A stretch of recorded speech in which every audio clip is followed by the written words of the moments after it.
BRS party working president మాట్లాడుతూ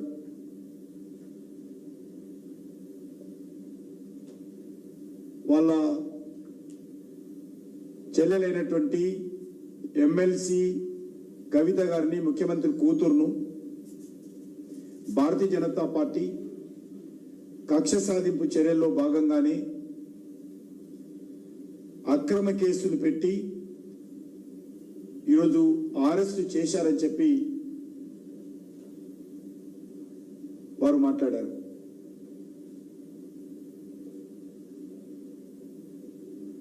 నేను ఒకటే ఈరోజు కేసీఆర్ కుటుంబము బీఆర్ఎస్ పార్టీని ప్రశ్నిస్తా ఉన్నాను. కవిత గారు ఢిల్లీలో లిక్కర్ వ్యాపారంలో జోక్యం చేసుకున్నారా లేదా?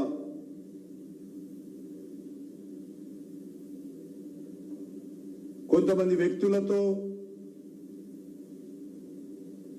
వ్యాపార సంస్థ ఏర్పాటు చేసి అందులో తన బినామీ మనుషులను అందులో పెట్టారా లేదా?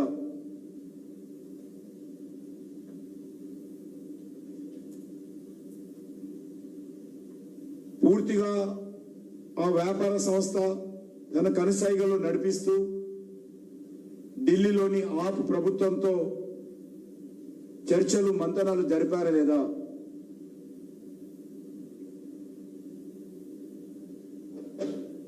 ఇందులో కోట్లాది రూపాయలు చేతులు మారాయా లేదా?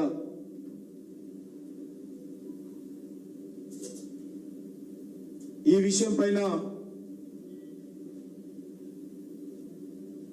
కేసీఆర్ గారు స్పందించాల్సిందిగా నేను కోరుతా ఉన్నాను.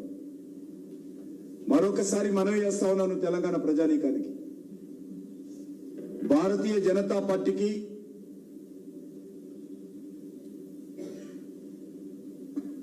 కవిత గారు చేసినటువంటి లిక్కర్ వ్యాపారానికి ఏ రకమైనటువంటి మేము ఆరోపణలు చేయడం లేదు. ఇవన్నీ కూడా ఢిల్లీలో జరిగినటువంటి ఆప్ ప్రభుత్వంలో జరిగినటువంటి అవినీతి కుంభకోణంలో భాగమే.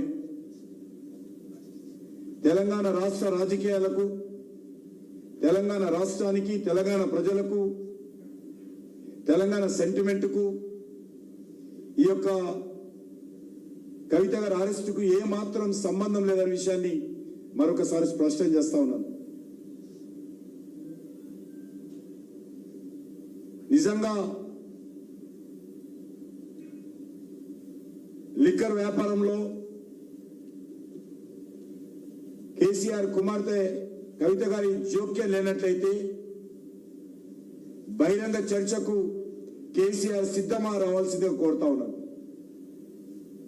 ఇది అక్రమ కేసే అయితే, ఇది రాజకీయపరమైనటువంటి కక్ష సాధింపు కేసే అయితే కేసీఆర్ బహిరంగ చర్చకు వస్తారా?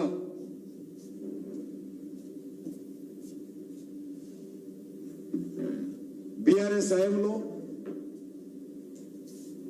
అన్ని రకాల మాఫియా రాజ్యం నడిచింది, అన్ని రకాల దోపిడీలు చేశారు, అన్ని రకాల అవినీతికి పాల్పడ్డారు. ఇది ఒక నిజాం రాజ్యంగా నిజాంను పొగుడుతూ నిజాం పోకడలతోనే పరిపాలన చేశారు తప్ప ఏ రోజు కూడా ప్రజాస్వామ్య స్ఫూర్తితో మీ ప్రభుత్వం పనిచేయలేదు.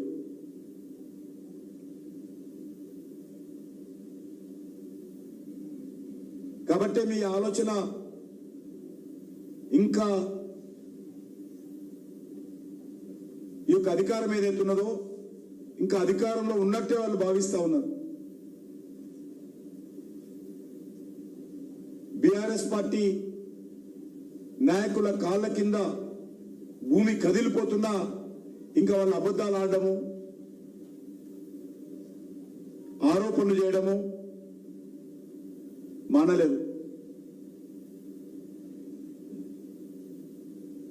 బీఆర్ఎస్ పార్టీకి, కేసీఆర్ కుటుంబానికి అబద్ధాలు ఆడడంలో వాళ్ళని మించినటువంటి వాళ్ళు లేరు. అబద్ధాలతోటే వాళ్ళ రాజకీయాలు నడిపించారు. ప్రజలను మభ్యపెట్టడమే, ప్రజలను మభ్యపెట్టే మాటలతోటే వాళ్ళు 10 సంవత్సరాలు పరిపాలన చేశారు.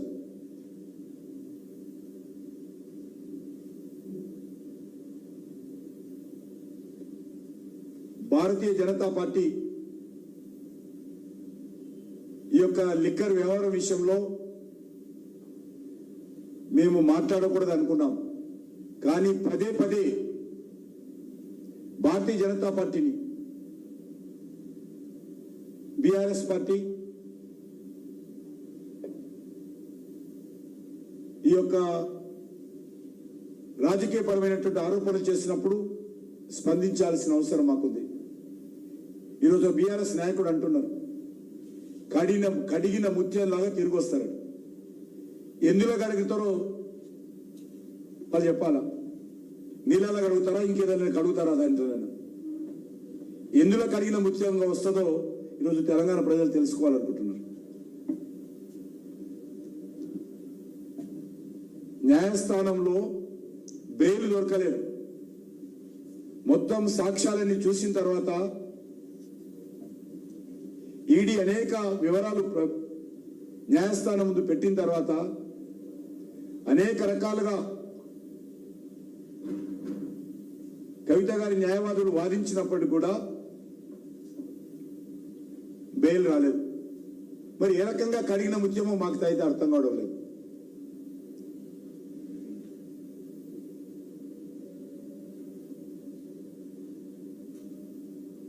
నేను మరొకసారి కోరుతా ఉన్నాను, మాకు ఏ రకమైనటువంటి సంబంధం లేదు. కానీ భారతీయ జనతా పార్టీ మీద విమర్శిస్తే మాత్రము ఖచ్చితంగా మేము ప్రతి సవాల్ చేస్తాము. ఈ యొక్క కేసీఆర్ కుటుంబం యొక్క అవినీతిని ప్రజల ముందు పెట్టేటువంటి ప్రయత్నం ఇదే విధంగా కొనసాగిస్తామని కూడా మనం చేస్తా ఉన్నాం.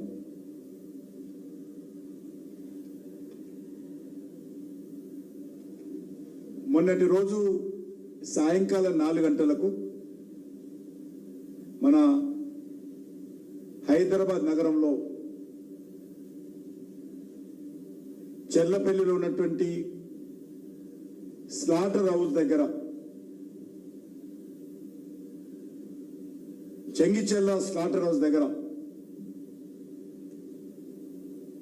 అక్కడ నివాసం ఉంటున్నటువంటి ట్రైబల్స్, ముఖ్యంగా మగవాళ్ళు ఎవరు లేరు, ఈ యొక్క హోలీ పండుగ సందర్భంగా మగవాళ్ళందరూ కూడా మందిరానికి వెళ్ళారు. వాళ్లకు ఇష్ట గురువు అయినటువంటి ఆ దేవాలయానికి అందరూ కలిసి వెళ్ళారు. మహిళలు అక్కడ మైకు పెట్టుకొని హోలీ డ్యాన్స్ చేస్తూ ఉంటే